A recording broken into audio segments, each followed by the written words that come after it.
લોકશાહીમાં ક્યારેય કોઈ કામ નાનું હોતું નથી અને જો નિષ્ઠા હોય તો પરિણામ પણ રમેશભાઈ ભીલ જેવું જ મળે। મહેસાણા જિલ્લા ભાજપ કાર્યાલયમાં છેલ્લા 28 વર્ષથી પટાવાળા તરીકે ફરજ બજાવતા રમેશભાઈ આજે મહેસાણા નગરપાલિકાના નગરસેવક બની ગયા છે। વોર્ડ નંબર 13માંથી ભાજપે તેમને ટિકિટ આપી હતી અને જનતાએ તેમને જંગી બહુમતીથી જીતાડ્યા છે। રમેશભાઈની આ જીત માત્ર એક વ્યક્તિની જીત નથી પરંતુ દરેક કાર્યકરની જીત છે જે પાયાના સ્તરે રહીને પક્ષની સેવા કરે છે।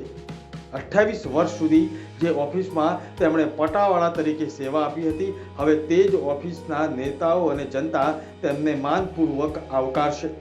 રમેશભાઈએ સાબિત કરી દીધું છે કે લોકશાહીમાં એક સામાન્ય માણસ પણ પોતાની મહેનતથી ઉચ્ચ પદ પ્રાપ્ત કરી શકે છે।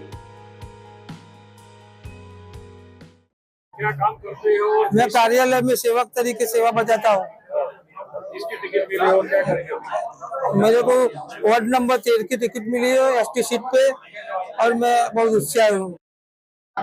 27 साल से सेवा कर रहा हूँ पार्टी में, तो अभी काम तो कर रहा वो तो चालू ही रहेगा। वो चुनाव जीत के आऊंगा तो भी मैं वो काम तो करूंगा।